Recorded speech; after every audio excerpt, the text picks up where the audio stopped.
Have you checked out the PTSD Wives Handbook? This book is for the wife whose spouse has survived trauma and is now navigating through mood swings, flashbacks, and mishandled emotions. PTSD can create a toxic home environment and cause a divide in the closest and most meaningful relationships. As a caretaker, the PTSD wife is finding herself at the receiving end of anger, aggression, and constant negativity. This can create a personal, mental, and spiritual health crisis for her.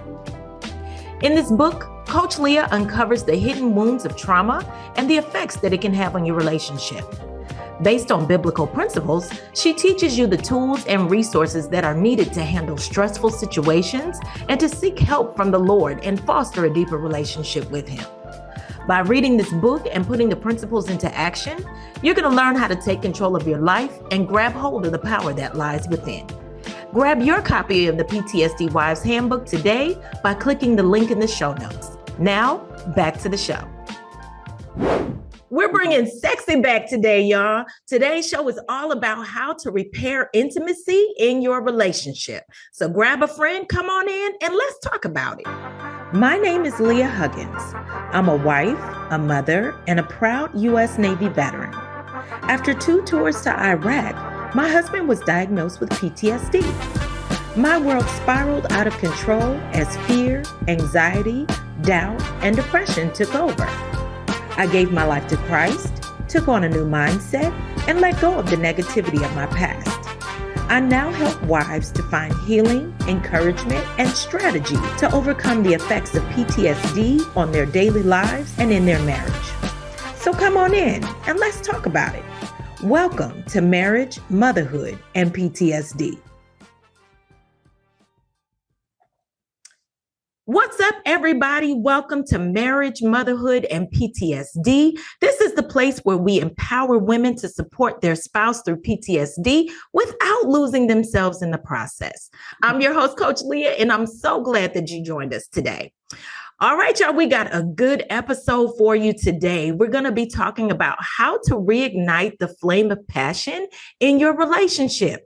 How to repair what may have been broken, by offense, by neglect, or even by accident. So today we're going to be talking about how to repair the intimacy in your relationship. But before we get started, you guys, we have a special guest in the building. She's a wife, she's a mom, she's an author, she's a speaker and a coach, and she's a licensed marriage and family therapist. Help me welcome to the show today our very special guest, Mrs. Kasey King. Yay! Welcome, Kasey. Thank you so much for coming on the show today and talking with us. Thank you. As I hear your intro, I'm thinking, wow, that sounds like a very busy person. Yes, you are. You doing it all. You doing it all. It's very good. So I wanted to, I was so excited to have you on this show. I'm so excited about this topic because it's very real. It's a very real topic. I want you to first tell the people a little bit about yourself. Where are you from? What do you do? Well, I am from Baton Rouge. Go Tigers, go Saints, all those good things. Yes.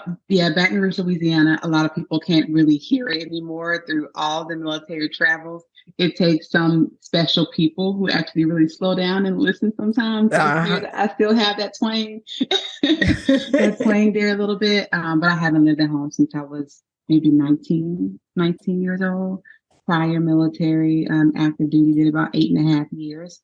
My spouse has been just retired after 23 years. We have 3 children. We are currently in Fort Worth, Texas now, where I have my own private practice. I'm licensed, as you stated, licensed marriage and family therapist, and I'm also a sex therapist. Awesome. And I see clients between here in Texas and also virtually in Mississippi, where I am licensed as well. Beautiful, beautiful. I'm so honored to have you on the show today. You are booked and busy, as you said, ma'am. Well, thank you. Thank you for having me, and congratulations on your podcast. Yes, thank you. Thank you. So you have been married to your husband. I have to say his whole name. Whenever I say his name, I always say Charlie King. So you have been married to Charlie King for how long now? That's one name, right? just one name, right? Every Right. time I hear it, in my head, I have this school teacher sound. You know how you do syllables, and I think in my head, Charlie King. Yeah, Charlie King. It reminds me of was it Section Chocolate? Section Chocolate. Yes, That's all but right. yeah, we have been married for 15 years. Beautiful, beautiful. How did you guys meet? Oh, wow. So we met actually when I was stationed there in Gulfport. I was on the CB base, me and my really good friend Angie at the time. And well, at the time, we're still friends. She actually just retired this year, too. We were at the gate actually. And back then, you recognize people as being on the gate by the cars that they drove. Right. You didn't really memorize any names. You just know who fit in what car. And even then, if someone showed up in a different car, I'd say, hey, that's not your car. Because the same people are coming in. It's a very small base. Right. And when I first saw him, I saw the car. I saw the Cadillac DeVille. I told Angie, I'm like, ooh, look at that car. and when he came through, and after he went through, I said, okay, well, he's not bad either. Okay. Yeah, and I saw him again. I'm not sure how long it was later. Now, I don't think even a month later I saw him in the club. You know, back then we met our partners naturally. Not online and yes, we met our partners naturally. And I think I met Charlie maybe like a month before Hurricane Katrina. Oh wow. That's beautiful. Yeah. So I saw him in a club and I was doing this very old school thing where you're on the phone with somebody, whether it's a guy or a friend, and you want the person who's looking at you to know that you're not talking to their boyfriend. And so I was talking to my roommate and I got loud. So, hey, what you said you was going to do so and so. Oh, okay. So he wouldn't think that I'm talking to a guy outside the club. When he was going in, we knew then, you're going in, you're probably going to meet somebody. So as he was walking in, I grabbed his arm. I was on the phone, but I grabbed his arm. Yep. To let him know, hey, I'm here. I'm here. And look, the rest is history. Oh, that is awesome. That is awesome. I love hearing love stories. I love it. I love it. Well, you are as we said, the marriage and family therapist, and you're a sex therapist as well, too. Now, one of my core beliefs is that the health of the nation, is a direct reflection of the health of what's going on in the family, the health of the family. So whatever's going on in the world, we can generally find out, what the origin is of that issue in the family. And what I found out is that if we want to fix what's going on in the world, we have to first fix what's going on in our family. So that's kind of the foundation of why I do what I do, because family is important. So now my corner of dealing with this is, it happens to be with dealing with PTSD and the aftermath of trauma, and how it can affect the family dynamic. So what was the draw for you in being a marriage and family therapist? That's very interesting. And I truly feel, this is my truth, that it's something that found me. Wow. I never said I wanted to be a marriage therapist. I didn't grow up around a lot of, healthy, quality marriages. I never wanted to be married. Yeah. So my mind was so far from being anybody's therapist. Wow. Let alone marriage and family. Initially, I wanted to be a social worker. And then in my mind, and that was around the time I probably met Charlie, just somewhere in that Gulfport time frame. I knew I wanted to do social work and help people. That's good. My grandmother was a nurse. At one point, I wanted to be a nurse like she was. Oh, I'm so glad I just didn't. I can't stand being freezing cold and hospitals are cold. Yes. The most uncomfortable space for me. So I wanted to be a social worker. And I remember one day this lady told me, she was coming through the gate. She looked so exhausted. I asked her what she did. And she said, I'm a social worker. I said, oh, I'm thinking about going into that field. And she said, don't. Wow. I was like, wow. That's who can tell you. It's the ones that are in it. They're the ones that can really tell you. Yeah. I said, okay. And just me being me, I'm still going to do what I want. Mm-hmm. So I Uh-huh. applied to get into that program because again, I wanted to help people. And I went to the school, and the lady I met, her name is Dr. John Fro. She's still a professor there now. I told her what I was coming for. And she said, well, what about this? She coached me. That's really what happened. She said, you Uh-huh. can do this and you can still help families. And I'm like, oh, that sounds good. You're right. I can do that. Yeah. And it just so happened to align at the right place and the right time. I was just going to drop off my application to be a social worker and not to be a therapist, but just to be a steward and to help people. I always have a belief of strengthening the Black homes Mm-hmm. and families Mm-hmm. and just helping our kids. Yeah. And it just so happened that when I went to that school that day to drop off the application, it was a licensed marriage and family therapist. I never heard of that before Wow. in my life. That's And she awesome. kind of reeled me in. Yes, and it's good to have somebody that's willing to take you in and to show Yeah. you the ropes and everything. Oh, that's beautiful. And the way I see it, because when I was looking at it from a social work lens, and this is Mm-hmm. not what all social workers do, but when I was looking at it from being a social worker, I was looking at it from the bottom up, Mm-hmm. Mm-hmm. working with kids up to, the family, the Right. parents. But as now in the marriage and family field, I Mm-hmm. look at it as the whole system, Mm-hmm. Mm-hmm. or even a top down versus Mm-hmm. bottom up. It's not the child. We can always get through the child. I want to get through the parents. Yes, because And that's where it with the starts. parents, that's where it starts, and that's what the children see, and they are a Yes. reflection of what they see. Yeah, exactly. Exactly. Yeah. It starts with that relationship with the parents. Yes, And like you say, as the child sees, that's what they're going to do. And yes, yeah, it's definitely important. So that's why it's important to start with that relationship, the dynamic of that relationship, and to do the work on in each other and individually. yeah, Definitely, because you are pouring into that child. You're an example for that child. No matter what, there's a scripture in the Bible where they talk about train up a child in the way he should go, and when he's old, he won't depart from it. Well, the yeah, key is that whether you train him good or bad, that child is going to learn that, and they yes, will not depart from it. so, yes. so yeah, you got to be careful, definitely. But that's beautiful, beautiful. So, as I said, I am super excited to have you here today because we're going to be talking about bringing sexy back. Yes. That's my theme for for this year and this period in my life, because there's so many things that keep us disconnected Yes. from each other.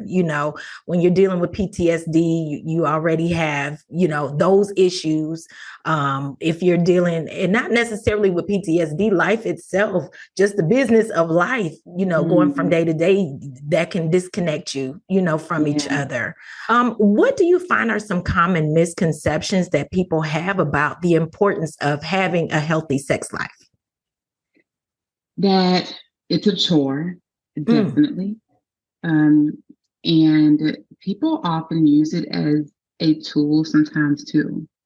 And so not yeah. just that it's a chore, Mm-hmm. um, but also they can see it as a Mm-hmm. tool to get what they want, Mm-hmm. Yep. um, and not just a way of pleasure and satisfaction. Mm-hmm. Mm-hmm. That you have to do it every day. It's Yes. not always true, and that is something that has to last for a long period of time. When people often come to me and they talk about sex and what works for them and what doesn't work for them, and Mm-hmm. how their desires are different from their partner's desires. It's Mm-hmm. okay to have different desires. Mm-hmm. That is completely fine.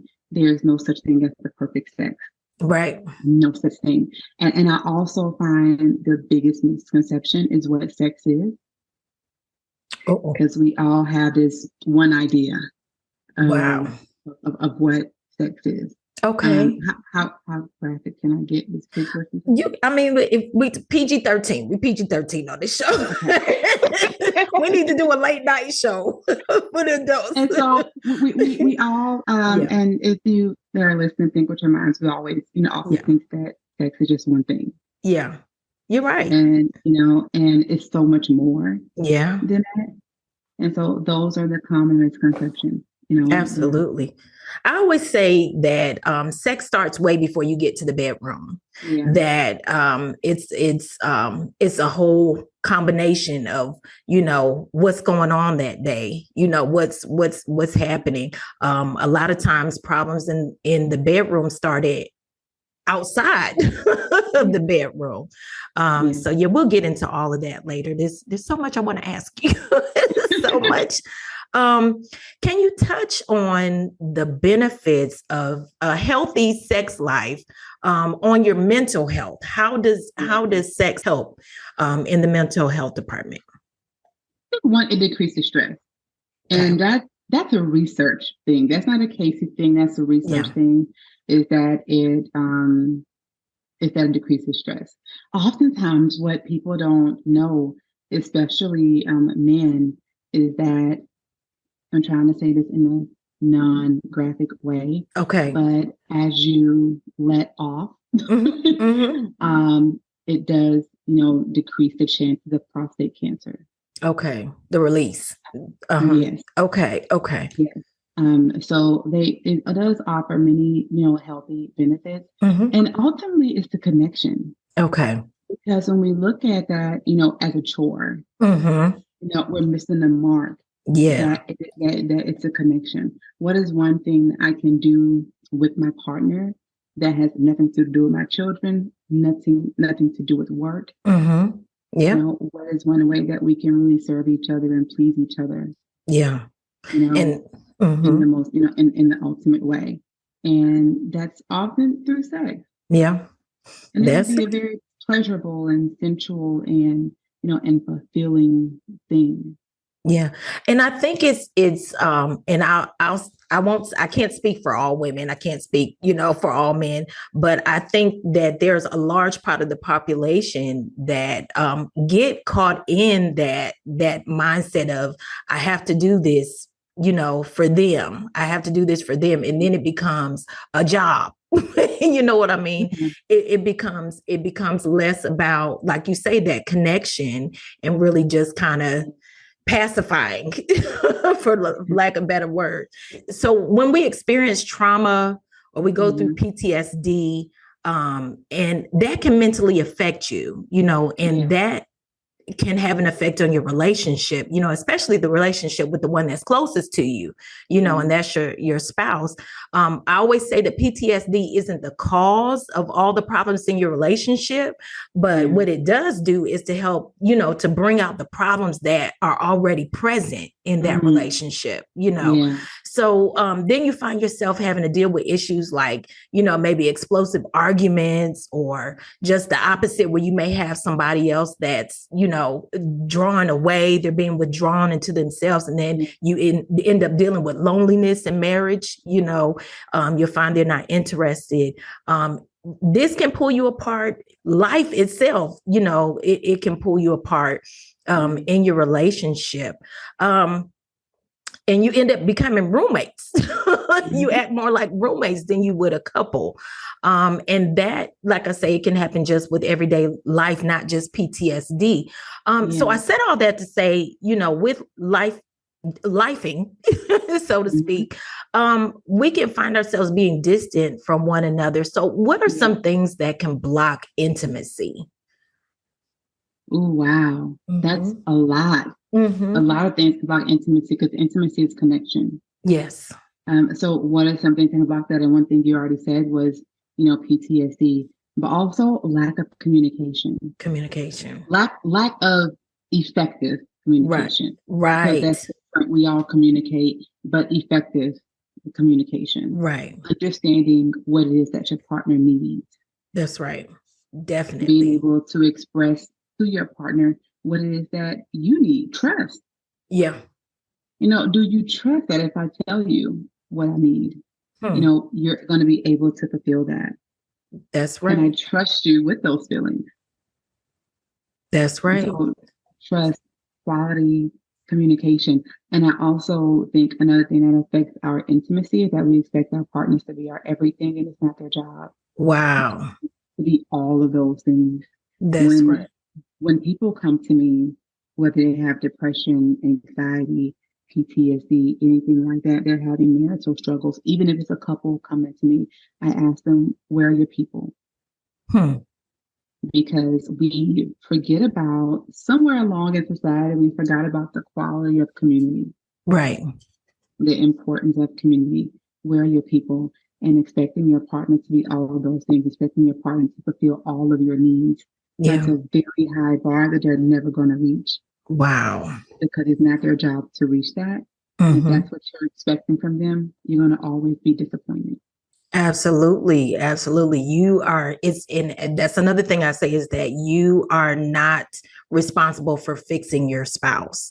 There are some things that and the same thing, your spouse is not responsible for fixing you. Yeah. There's some things that you have to work on yourself. It's a you issue. So when trust has been broken, how do you repair that? Like what's the first step? What things need to be done to work on repairing that trust? The first thing is calling thing what it is. We often struggle telling our spouses some things that may be displeasing and hard to hear. But I don't want to hurt their feelings. I don't know how they're going to take it. Right. Be honest and Right. say, hey, I just don't trust you in this moment. Wow. Yeah. I don't trust you. I don't trust your decision making. I don't trust that you can fulfill the things that I need at this stage in my life. It's okay to say those things because none of those things are saying I don't want to be with you. Right. It's saying that, hey, we're at a place where the trust is not where I would like it to be. Right. That's amazing. So, that's real. Yeah. So the first thing is, saying, hey, I don't trust you, girl. Yeah. Or babe, I just don't trust you right now. Yeah. And what does trust? Another question. Well, if we were in a place that you do trust me, what would that look like? That's what good. would it take for you to trust me? Yeah. That's beautiful. And that could be therapy.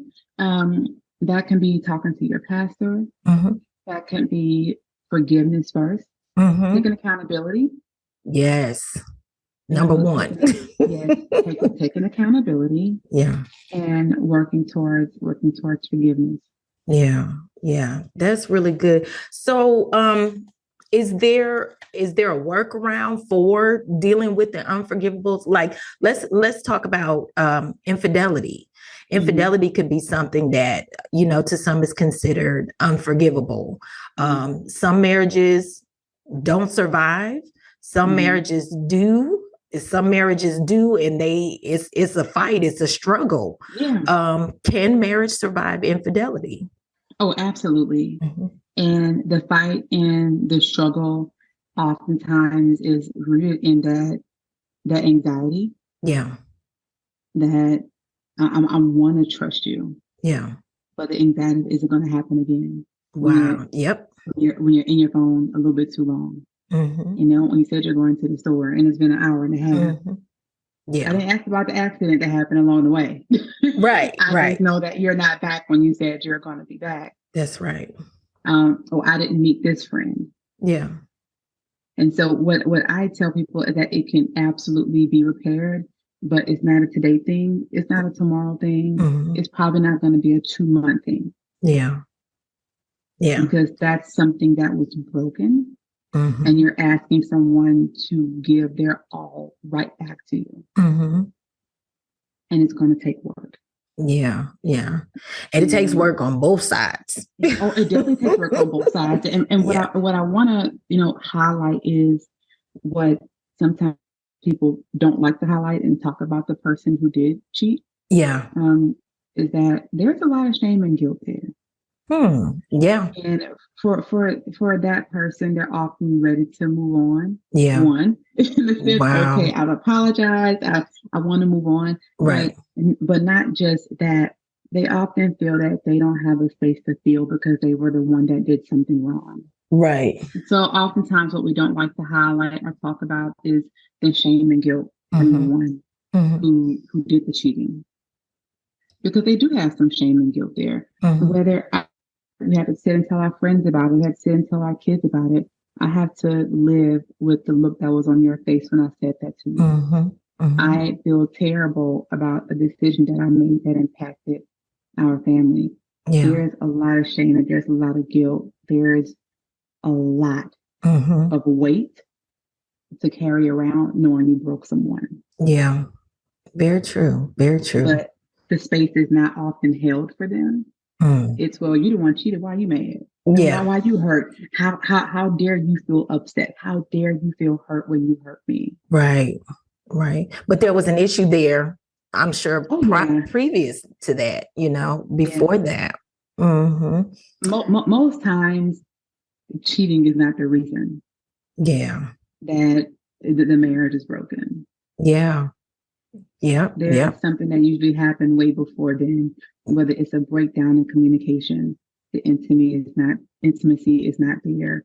I felt rejected. Not saying that is something that should happen, Mm-hmm. because there are so many steps you can take before that. Yeah, that's true. Just saying that there was a situation in the marriage already. Yeah, that's it. In most marriages, it was already broken. Wow. Before the cheating occurred. Yeah. And so when you look back, most people want to work through the infidelity. Mm-hmm. But not the issue. And not going back a little bit further. Mm-hmm. Yep. Absolutely. That's a good point, is that the cheating just is it's I want to say a symptom of what the issue is, and while yes, you should take accountability for it, definitely, but you should know that it was a decision that was made, but what was behind it. So, and that's that's the hard part. Everybody don't want to deal with that. Everybody. Yeah, everybody does not want to deal with that. I've been very open on the show about, I've been on both sides of it, where, I've been cheated on and I have been the one to step out as well too. And I would say for me, a lot of it was because of the mental space I was in, not an excuse at all, but it was the mental space I was in where I was vulnerable. I was vulnerable to it because of everything that was going on. And again, it was my decision. I only speak for myself. I'm not going to speak, for the other person, but it was my decision. But behind it was the hurt and pain that I didn't deal with the correct way. Yeah. So that's a good point to make, that what is behind that, the symptom of cheating. Yeah. And then I find that dealing with forgiveness and moving forward, we agreed to stay together, but dealing with the forgiveness and moving forward was hard. And even though we both cheated, not at the same time, I pray, Lord, not, but even though we both cheated, it seems like it's harder to forgive one side than the other. I don't know if it's a man thing where it's harder to forgive that, but that's just good information. I'm just telling y'all all my business today, but but it's good. So back to forgiveness. How do you move forward with forgiveness as far as that infidelity, or even whatever the issue may be? How do you move forward with forgiveness in order to get back to where you can connect again? What I always say again is that it takes time. It takes time because when you look at that and that person, you look at them so differently. Yeah. And not realize that's still a lot of the person that you loved. Mm-hmm. There's a lot of the person still there that you love. This was an incident that was very unfortunate. And sometimes we have a hard time separating Yes. Separating the two. But one, I always say time, and two, I always tell people when it comes to forgiveness, it has nothing to do with that other person. Mm. It takes a lot of energy to stay angry. Yeah. It takes a lot of You're energy right. to stay resentful. It takes up a lot of space in your body to hang on to a lot of this negative things and thoughts. Yeah. And so forgiving is not just about, I'm forgiving you. And a lot of times we don't want to say, I forgive you, because as we say, I forgive you, you're thinking that you're giving that person a pass. And that's not what Right. that means. Right. Forgiveness is not about letting them off the hook. Yes. It is saying, I choose to be in peace Mm-hmm. and to no longer have this negative energy take up space in my body. Right. Right. And that's a very vulnerable thing to do. And some people, kind of struggle with just letting their pride down Mm-hmm. to say, hey, you know what? I forgive you. Yeah. I don't like you at all today. Yeah. And I probably won't like you behind them all. Yeah. But just so I can be better within myself, Right. Right. I am going to forgive you so I can move forward in this Yes. journey. Yeah. It's a choice, and it's a constant decision to forgive. So it's not just a one-time thing that, you'll be forgiven. You have to walk in it, which means that it's Yeah, constant choices. Mhm. exactly. And can I say that you're hurting yourself? Yeah, You are hurting yourself, absolutely. because what are you walking around with in your body? Mm-hmm. How is that affecting you mentally? Mm-hmm. Does that have you anxious, all the time? Mm-hmm. Mm-hmm. Are you still weighed down? Do you lack clarity? Are you not able to show up for yourself and show up for your friends and your kids? Yeah. Which is why I say it's about you. It has nothing to do with that person. It's not me letting you off the hook, saying that I'm over it. Mm-hmm. Mm-hmm. I'm saying I forgive you. You're human. Mm-hmm. You made a very human choice. Mm-hmm. I want to say mistake, but you did, made a very, you made a choice. Yeah. It did not serve us well. And it's going to be a long road. Yeah. But I choose to not take up this energy in my body.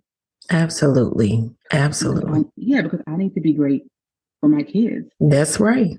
To be able to make an attempt to move forward with Mm-hmm. you. And I cannot do that as long as I'm operating, from a space of negativity. Some days hate, very strong word, but let's be Yeah. honest. It's real. you know, Yeah. and again, that takes up space in your body. Mm-hmm. And as we know, stress kills. That's right. Yes, it does. That's It, right. it, it, it really does. So there are some things you really have to let go for your own mental wellness. Mm-hmm. Mm-hmm. Absolutely. Absolutely. Another one of the things that I feel is connected with the infidelity, and also, drawing people apart, drawing relationships apart, is rejection. Yeah. Where there's constant rejection. Now, this can stem from issues with childhood where they don't take rejection well, but also in a marriage, if the partner is always being rejected, if one partner is always asking for sex and the other person is always rejecting them. Talk a little bit about the effect that rejection can have on your relationship. Oh gosh, Mm. big. Yeah. It brings about so much insecurity. Mm-hmm. And when we look at sex, for some people, their love language is physical touch. Mm-hmm. I feel most connected and most loved when I'm being touched by you, Mm-hmm. which is why earlier when I said, when I even talked to a couple about this, what is one thing that I'm doing for you that has nothing to do with the kids, has nothing to do with work. Right. And that can be a hug, fixing a favorite meal, a butt grab, kiss, sex. And for some people, that can be the ultimate, source of connection for them. Right. And when you're saying, no, no, no, I don't want to connect with you. I don't want to spend time with you. I don't want to be physically intimate with you. Yeah. For some, they start looking like, wow, what did I do? Wow. What's wrong with me? Yep. do you not love me? Do I not look good anymore? Do you not find me attractive? Mm-hmm. And those are things, and it's not just women. I hear these things from men too all the time. Wow. So when she's constantly rejecting me, then something must be wrong with me. Yeah. What am I not doing right? Yeah. What do I need to lose weight? Do I need to work more? It's what's wrong with me. They take that and they internalize it. Mm-hmm. And it can add to feelings of this low self-esteem and low self-worth. Mm-hmm. Mm-hmm. And so that will just take you on a mental spiral. Yeah. Mm-hmm. And trust issues. That brings trust issues. Yeah. Well, I know you used to like it, right? Right. So what happened? It's not coming from me. Yeah. There's something wrong with me. Is it somebody else? Right. Yep. Exactly. Yes, ma'am. And that also brings up an issue as far as not I know, like I was saying before at the beginning, we talk about just life getting in the way. And sometimes you're just tired and you reject, not because you don't want this, because I just don't have it in me right now. But to that, I would say, are you prioritizing your relationship? And because I just don't have it in me, oftentimes that may turn into one day a week, babe, I'm just so tired. I don't want to be bothered. Yeah. And it'll turn into 2 days, then it'll turn into 2 weeks. Mm-hmm. Then it'll turn to we've only had sex once a month. Wow. Very true. And again, it's not just about the sex. Mm-hmm. It's about what I tell my clients all the time. My favorite word is being intentional. Mm. And being intentional on pleasing your spouse. Yeah. Being intentional on being whatever it is that a wife or that a husband needs to be toward you. Yeah. Yeah. That's it. We do Thursday nights. Those are our date nights. And we most Thursday nights we try to get out. Sometimes we back away from it. We don't get out as much, and then we realize, hey, it's Thursday. We haven't gotten out there yet. And that's just a way for us to be intentional about our connection and making sure we're still there, kind of, get out, enjoy each other, get away from, well, the kids are gone now, but it used to be to get away from the kids. And, it's important. I see the benefit of doing that. So yeah, that just goes to your point about being intentional about it. Yeah. I was telling somebody earlier that marriage is an everyday thing. Mm-hmm. Every day. And you give your best self every day. And best self may not be 100%. It may be all I have today is 20%. Yeah. And that can look like how you said earlier, maybe I'm just tired. Mm-hmm. I don't have it. I just don't want to have sex, but I can just while you watch TV, rub your leg. That's all I have today. Yeah. I can come in and fix your dinner because I know you're tired too. But that's all I have today. Yeah. And am I using exhaustion to not fully show up? Or can I show up in the best way possible? And that may just be a little bit because that's all you have. And because what I found is that, and we all know this, you come in exhausted because you gave your full self. Yes. To everything else. Everything else. And so what you're giving your spouse is the leftover parts of you. Yeah. And that ain't right. No. That ain't right. And there are going to be some days we're going to be exhausted and we're going to sleep. That has happened. We are human.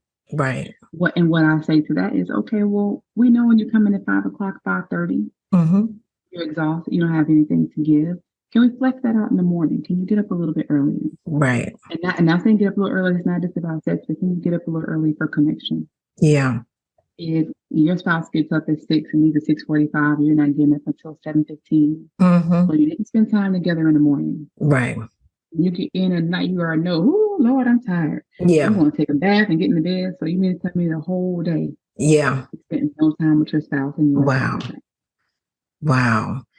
So that brings up another point, as far as sex not being just about the physical and the physical connection, but the emotional connection as well too. I don't know if I'm making up this term, but I guess emotional intimacy. Yeah. Is that a term? But Yeah. let's talk a little bit about that and the importance of that. Because I'll speak for the way I'm set up. Like I say, sex starts way before you get to the bedroom, because I need to hear, I need to hear how pretty I am. I need to hear, my husband's love language is smacking me on the butt. That's how I know, oh, he loved me. He smacked me on the butt. I love a good butt grab. So yeah, and that's where, like I say, it starts way before you get to the bedroom, where the nice gestures, whatever, that's when it goes back to the love languages, whatever your love language is. Starburst, he has my heart whenever he comes in with a pack of all pink Starburst, and I'm like, you hear me, you see me, you love me. So let's just talk about, for a little bit, the importance of that emotional intimacy.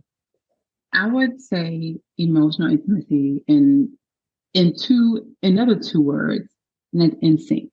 Okay. That is, instinct. And when you said that he comes in with the Starburst, that may be his 20%, and that may be the best he has today. It's been a long day. Yeah. I don't be bothered. I love my baby, but I just can't today. Yeah. I'm just going to stop in the store and just, grab me a drink or, Coke or whatever. And let me get her these pink Starbursts. Because I just ain't, I'm thinking about her. And that's because he knows that this is what you want. Right. This is what makes you feel good. He didn't have to say anything, but it's the fact that he thought about you. Yeah. And he's intentional. That's right. And so when I say this being in sync, again, it's not always a physical thing, but I know what she's feeling. I know what makes her feel good. And she can trust me, because that's another characteristic of being in sync with your partner. Yes. And that she can trust me to always show up. Yes. And I like that as well too, as far as the trust thing again.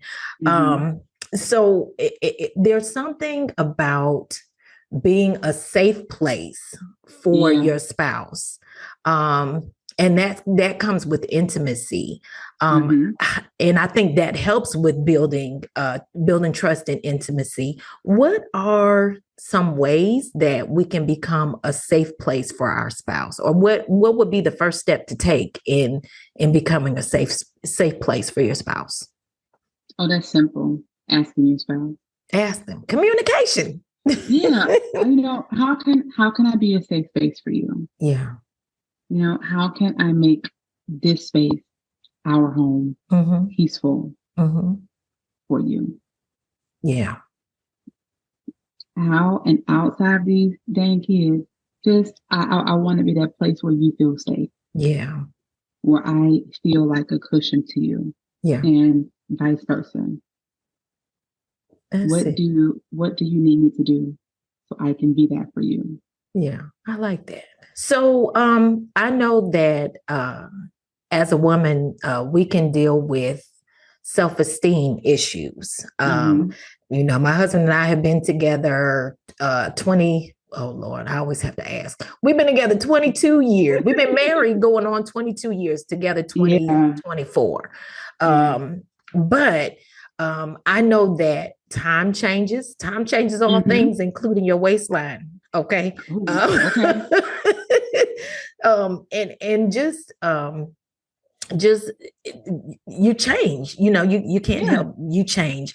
And sometimes I'll speak for me. Sometimes I find it hard. Like I don't feel sexy. I don't feel like being sexy. I don't feel it, which is a lot of, I would say that's a lot of intimacy and connecting.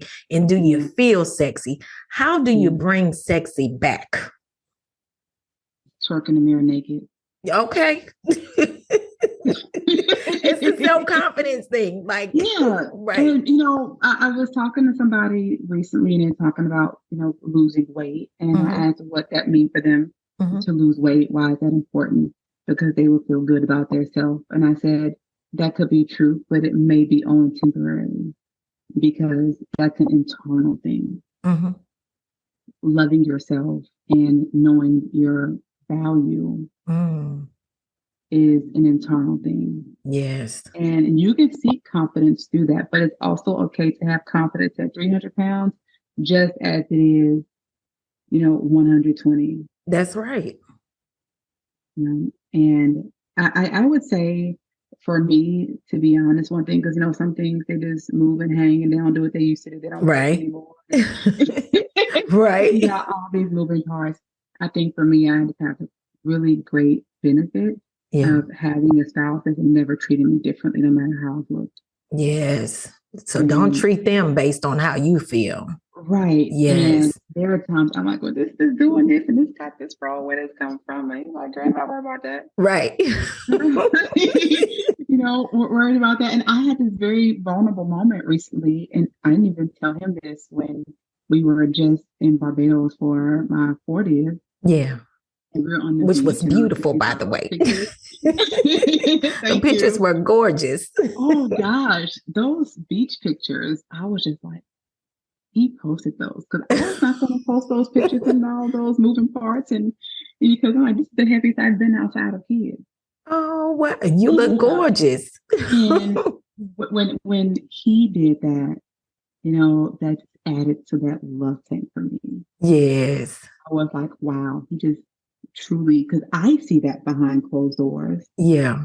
And he loved me at every stage. He never told me he had any displeasure with my body ever. Yeah.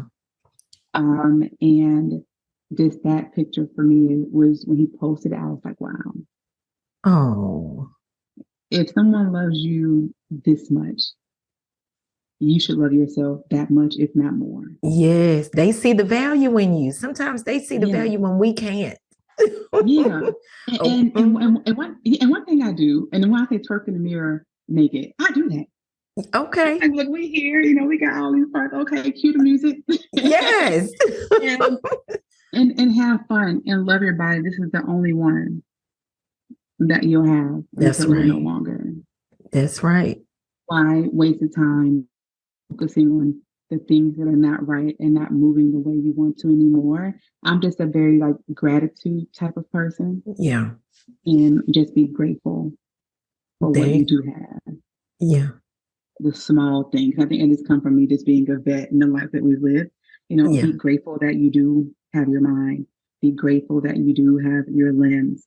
Be grateful that you still have this body that's working and moving. Right, right. And you're still beautiful regardless. Wow. I love that. That's beautiful. That's beautiful. Honor yourself. Toot your own horn. You got to do that sometimes. Honor yourself and do some mirror work. Absolutely. Look at yourself. Stare at your body. Speak to your body. Yes, absolutely. I love that. I love that. Oh my goodness, this is so good. Our time is almost up. I'm trying to think of anything else I can ask while I have you here. This is beautiful. What would you say to the couple that is trying to reconnect? What would you say to them? What advice would you give them? I would say, one, turn off your devices. Create a schedule. Get rid of the kids. They'll be okay.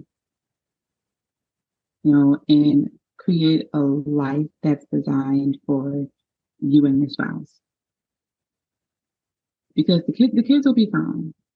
A lot of times that's where our worries are. Well, my kids and my baby and work and, and all of these things. Disconnect. Get off of dang social media. Amen. Get off of social media and just go back to that old school way of love. Right. Right. That old school way of love. Our grandparents didn't have money. That's it. But they would just sit outside Mm-hmm. and just have their time. We knew when we saw them in a certain space, turn around. Yep. Time to go. Yes, because that's their time. So setting boundaries, being intentional, being unapologetic about your family time. Yeah. I like that. Yeah, definitely. Yes. And always check in. I always like to check in with my spouse and ask, how are we doing? Mm-hmm. Mm-hmm. What could be better? Mm-hmm. Not what's wrong.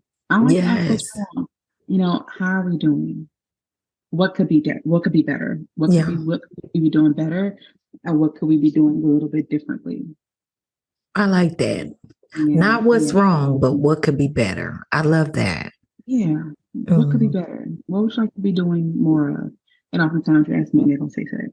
Yeah. Right? I would like some more sex, And please. yeah, and women are gonna say, I want to stay together. Yeah. And Yeah. so, but being that and being my words always be intentional, be intentional, Mm-hmm. be intentional. Awesome. Awesome. Well, Kasey, I thank you so much for joining us today. I absolutely enjoyed this conversation. I cannot wait until the next one. We got to have you on again. We're going to have to do it after, after dark. We need an after hours, episode. Look, and you know how we do. 22 years old, you're still a baby, right? For your kids, do not turn this on. 25 and up. Don't y'all turn this mess on. Yes, ma'am. Well, thank you so much again for coming. I appreciate you. You have helped, I'm sure, a lot of people today. And you're gonna have everybody walking naked in front of the mirror through the house. Yeah. We're trying to bring sexy back. Well, all right. And it starts within. That's right. It starts within. So work on you. Work on you. Well, I thank you again for coming. That's all we have for today, you guys. Be sure to join us again. In the meantime, I want you to be encouraged, be empowered, and be blessed. Peace, y'all.